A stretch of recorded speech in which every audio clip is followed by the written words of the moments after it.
자, 이번 비디오에서는 경사하강법에 대해서 더 자세히 한번 알아보겠습니다.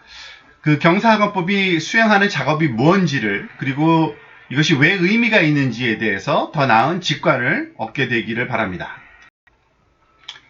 자, 이전 영상에서 살펴봤던 그라디언트 디센트 알고리즘은 다음과 같이 쓸 수 있겠죠. 특히 우리가 관심을 갖고 살펴볼 내용은 이 오른쪽에 있는, 다시 한번 여러분들 리마인드 시켜주면은 알파는 러닝 레이트라고 부르는 이 파라미터고요. 그리고 그 다음에 따라 나오는 항 d 오버 dw 곱하기 jwb 이런 함수가 있죠. 근데 이 항이 바로 미분항입니다. 미분.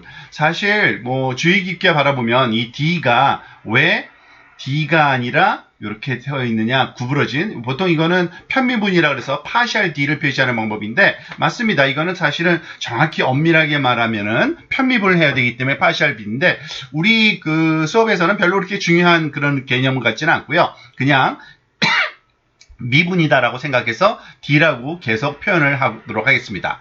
그래서 W는 이와 같이 W에다가 알파 곱하기 이 데리버티브, 그리고 B 같은 경우에는 B 빼기 알파 곱하기 이 데리버티브를 곱해서 업데이트를 하는 겁니다. 그런데 좀 더 간단하게 표현하기 위해서, 그리고 또 인사이트를 얻기 위해서 다시 한번 또 간단한 모양으로 바꾸겠습니다. 즉 B를 이전에 없앴던 것처럼 다시 한번 J of W, W만의 함수로서의 비용 함수를 다시 한번 정의하고요. 이때 W는 당연히 하나의 어떤 숫자가 되겠죠.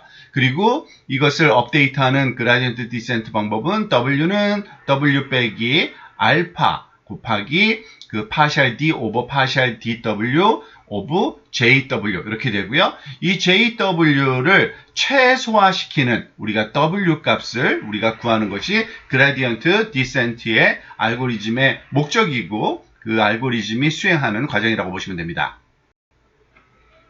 자, 그렇게 하면 여기에 보여지는 그래프와 마찬가지로 두 개가 아닌 하나의 매개 변수 W만의 그러한 함수인 JW, 이건 B를 제로로 놓음으로써 우리가 가능했었죠. 얘와 같습니다.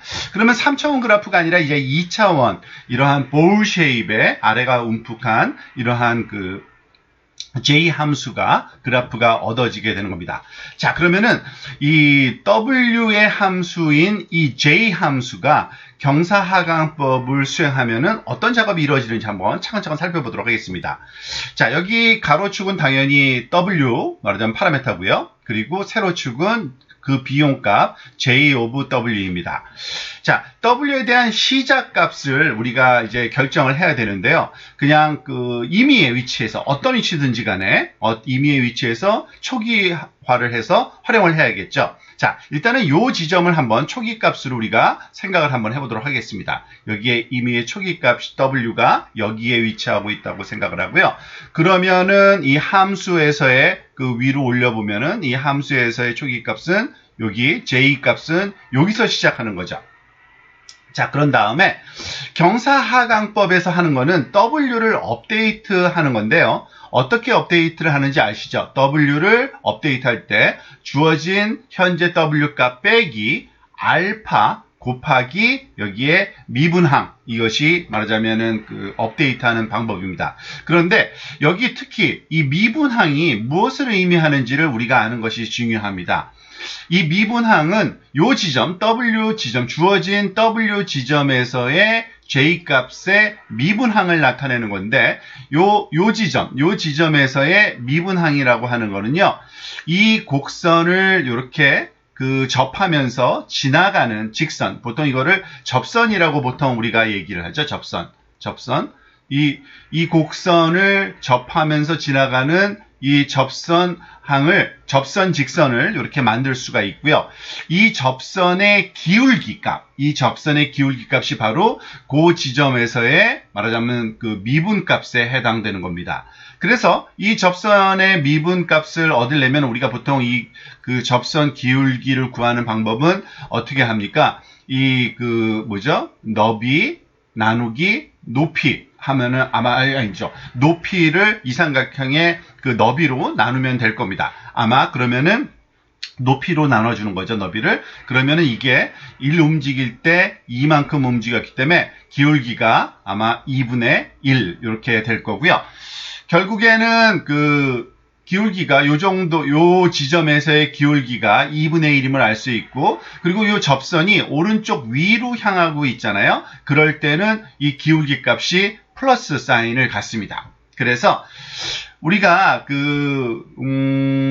이 양수 0보다 크다는 거는요, 어떤 의미를 갖는지 한번 살펴보면은 지금 요 기울기 값이 0보다 크다라는 걸 알 수 있고요. 0보다 크다라는 얘기는 W는 W 곱하기, 그러니까 빼기 알파 곱하기 양수, 포지티브 넘버입니다. 그리고 알파는 우리가 항상 그 양의 작은 양수 값을 갖도록 합니다. 그래서 양의 작은 수를 값을 갖게 얘기는 뭐냐면은 W는 W에서 마이너스 양수 곱하기 양수니까 양수 값이죠. 그러니까 W를 좀 작게 만드는 겁니다. 그래서 W를 조금 작게 만들었다는 건 뭘까요? W의 위치가 원래 여기였는데 그것을 좀 새로운 W는 이것보다 좀 작은 W 값을 갖는 겁니다. 그러니까 예를 들어서 한 여기의 값으로 이동됐다고 새로운 업데이트된 W를 보면요. 그러면은 이 새로운 W에 해당되는 이 비용 값은 어딜까요? 여기죠. 이 값은 이전 거보다 좀 작아졌다는 걸 알 수 있습니다. 그리고 무엇보다도 이 그래프상에서 미니멈 값의 위치가 어딜까요? 당연히 이 위치겠죠. 이 위치로 가까워지고 있다는 걸 알 수 있습니다. 그게 바로 이 지점, 그러니까 오른쪽 말하자면 위로 올라가는 이러한 경사도를 갖는 그러한 지점에서 시작했을 때의 그라디언트 디센트가 동작하는 원리라고 보시면 됩니다. 자, 이제 또 다른 예를 한번 살펴보겠습니다. 위와 동일한 W의 함수 J를 사용하는데 이제 다른 위치에서 경사하강법을 한번 초기화했다고 가정해 보겠습니다. 여기 왼쪽에 있는 W 요 값을 시작점으로 한번 사용을 해 보겠습니다. 그러면은 그 시작점 W에 해당되는 J of W는 요 지점이 되겠죠? 요 지점. 자, 요 지점에서 시작했을 때 이 미분항을 한번 또 살펴볼까요? D over DW 그리고 JW라는 것은 결국엔 요 지점에서의 접선 그리고 이 접선의 기울기, 이 접선의 기울기는 너비 움직일 때 말하자면 높이의 변화니까 사실은 1만큼 변화할 때 마이너스 2 변했으니까 1분의 마이너스 2 결국에는 마이너스 2라는 기울기. 요 위에서 조금 틀렸었네요. 1분의 2였으니까 여기서는 플러스 2였던 거죠. 네, 제가 여기 기호 잘못 쓴 거 지금 봤습니다. 자, 마이너스 2라는 기울기를 갖습니다. 자, 그 얘기는 뭐냐면 W 값을 어떤 식으로 여기선 업데이트 시키냐면 W에다가 알파는 양수고요. 양수 곱하기 네거티브, 지금은 마이너스 2였죠. 마이너스 2라는 값을 곱합니다. 그런데 마이너스 값과 플러스 값을 곱하면은 마이너스고요. 근데 그 앞에 기호가 마이너스가 붙어 있습니다. 결국에 뭐냐면은 W 값은 주어진 W에다가 플러스 약간의 W 값, 기울기의 일정 비율을 조금 더하는 게 되기 때문에 오른쪽으로 W 값은 커지는 방향으로 이동을 하게 됩니다. 즉, J 함수의 결과값은 이쪽으로 이동하게 돼서 이 높이만큼 아래쪽으로 내려오게 되고요. 비용값은. 그리고 결국에 이것을 반복하게 되면 어디까지 말하자면 변화가 되겠습니까? W 중에서도 J 값이 제일 밑인 작은 요 지점을 향해서 조금씩 이동해 가는 것을 우리가 예측할 수 있겠습니다.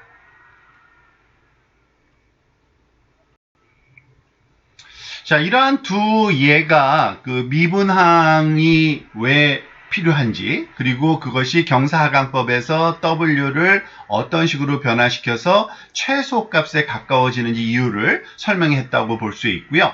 여러분이 미분항의 의미를 좀 더 이해하셨기를 바랍니다.